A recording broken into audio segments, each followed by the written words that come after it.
Hello guys, நம்ம இன்னைக்கு ஒரு இன்ட்ரெஸ்டிங்கான டாப்பிக்கை ஸ்டார்ட் பண்ண போகிறோம். கைனமெட்டிக்ஸ். இதில் நிறைய விஷயமா நம்ம கற்றுக்க போகிறோம்.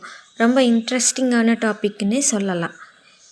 இந்த வீடியோவில் கைனமெட்டிக்ஸோட இன்ட்ரடக்ஷனை நம்ம பார்த்துடலாமா? வாங்க. கைனமெட்டிக்ஸ்.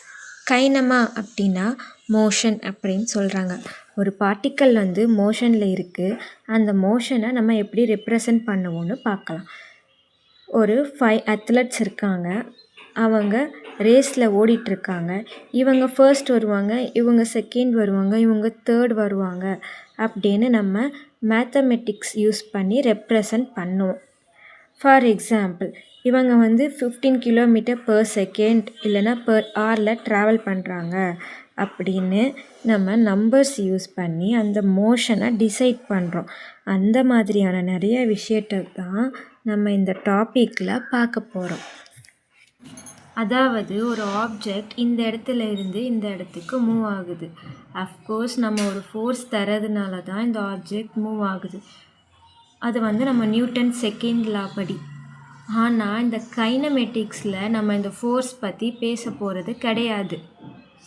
இந்த ஆப்ஜெக்ட் பற்றியும் அதோட மோஷனை பற்றியும் தான் நம்ம பார்க்க போகிறோம்.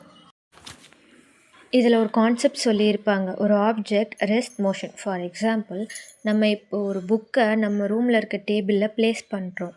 இப்போது நம்ம வேறு ஒரு பிளானட்லேருந்து பார்க்கும்போது எர்த் மூவிங்கில் இருக்கும். எர்த்து மூவிங்கில் இருந்துச்சுன்னா நம்மளோட ஹவுஸும் மூவிங்கில் இருக்கும். ஹவுஸ் மூவிங்கில் இருந்துச்சு அப்படின்னா அந்த ரூமும் மூவிங்கில் இருக்கும். ரூம் மூவிங்கில் இருந்துச்சு அப்படின்னா ரூம் உள்ளே இருக்க டேபிளும் மூவிங்கில் இருக்கும். அந்த டேபிள் மேலே நம்ம ப்ளேஸ் பண்ண புக்கும் மூவிங்கில் இருக்கும்.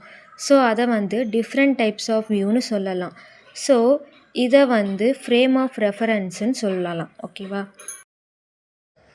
Rest in motion. இதை எப்படி டிஃபைன் பண்ணுவோம் அப்படின்னா, அதோட பொசிஷன் சேஞ்ச் ஆகிறத பொறுத்து தான் இதை நம்ம சொல்லுவோம். ஒரு இடத்துல இருந்து இன்னொரு இடத்துக்கு சேஞ்ச் ஆகுது. It depends upon the time. So டைமை டிபெண்ட் பண்ணி தான் இதை கன்சிடர் பண்ணுவோம். இது எல்லா இடத்துலையும் நம்ம ரெஸ்ட்டில் இருக்கணும் சொல்லிட முடியாது. எல்லா இடத்துலையும் மோஷனில் இருக்கணும் சொல்லிட முடியாது. ஸோ இது ரெஸ்ட், இது மோஷன் அப்படின்னு எதை ஃபிக்ஸ் பண்ணி பண்ணுவோம் அப்படின்னா, முன்னாடி பார்த்தோம்ல ஃப்ரேம் ஆஃப் ரெஃபரன்ஸ், அதை யூஸ் பண்ணி தான் ஃபிக்ஸ் பண்ணுவோம். ஃப்ரேம் ஆஃப் ரெஃபரன்ஸ் ரொம்ப சிம்பிளான கான்செப்ட். நீங்கள் ரொம்ப சிம்பிளாக புரிஞ்சுக்கலாம். ஒரு எக்ஸாம்பிள் சொல்கிறேன். ஒரு ட்ரெயின் இருக்குது. அந்த ட்ரெயினில் நிறைய பேசஞ்சர்ஸ் இருக்காங்க. அதில் ஒரு தீஃபும் இருக்கார். அவர் கன்னை காட்டி எல்லாரையும் ஒரே பொசிஷனில் இருக்க சொல்கிறாரு. அதாவது ரெஸ்ட் பொசிஷனில், மூவ் ஆகக்கூடாது அப்படின்னு சொல்கிறாரு. அப்போது அந்த ட்ரெயின் உள்ளே இருந்து அந்த கம்பார்ட்மெண்ட்டை பொறுத்த வரைக்கும் பேசஞ்சர்ஸ் எல்லோரும் ரெஸ்ட் பொசிஷனில், தீஃபும் ரெஸ்ட் பொசிஷனில் தான் இருக்கார். இப்போது நீங்கள் இந்த ட்ரெயினை விட்டு வெளியே இருந்து பார்க்கும்போது ட்ரெயின் மூவ் ஆகுது. அப்போது 4 பேருமே ரெஸ்ட் பொசிஷனில் இல்லை, மூவிங் பொசிஷனில் தான் இருக்காங்க. இந்த ரெஸ்ட் அப்புறம் மோஷன்றதை நம்ம எதை வச்சு டிஃபைன் பண்ணுவோம் அப்படின்னா, நம்ம ஏதாச்சும் ஒரு ரெஃபரன்ஸ் வச்சு அதை டிஃபைன் பண்ணுறோம். ஸோ அதுக்கு நம்ம சிம்பிளாக சொல்லணும்னா XYZ கோஆர்டினேட்ஸ்ன்னு சொல்கிறோம். இந்த 3 விஷயத்தை கன்சிடர் பண்ணி தான் ஒரு ஆப்ஜெக்ட் ரெஸ்ட்டில் இருக்கா இல்லைன்னா ஆப்ஜெக்ட் மூமெண்ட்டில் இருக்கா, அதாவது மோஷனில் இருக்கான்னு கன்சிடர் பண்ணுவோம். ஸோ ரொம்ப சிம்பிளான கான்செப்ட் தான். இப்போ உங்களுக்கு ஃப்ரேம் ஆஃப் ரெஃபரன்ஸ்னால் என்னன்னு புரிஞ்சிருக்கும். ஒரு ஆப்ஜெக்ட்டுக்கும் இன்னொரு ஆப்ஜெக்ட்டுக்கும் இருக்கக்கூடிய ரிலேட்டிவ் மோஷன் தான் ஃப்ரேம் ஆஃப் ரெஃபரன்ஸ்.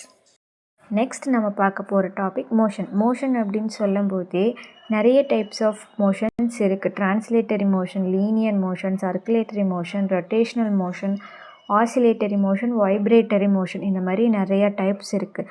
இப்போ ஒரு ஆப்ஜெக்ட் மூவ் ஆகுது, ஸ்ட்ரெயிட்டாக ட்ராவல் ஆச்சு அப்படின்னா அது லீனியர் மோஷன் இல்லைனா டிரான்ஸ்லேட்டரி மோஷன்னு சொல்லுவோம். அதே ஒரு ஆப்ஜெக்ட் சுற்றிட்டே இருந்துச்சுன்னா அதை நம்ம சர்க்குலேட்டரி மோஷன் சொல்லுவோம். இதுக்கு எக்ஸாம்பிள் சன்னை சுற்றி எல்லா பிளானட்ஸும் சுற்றி வர்றதில் அதை நம்ம ஒரு எக்ஸாம்பிளாக வச்சுக்கலாம்.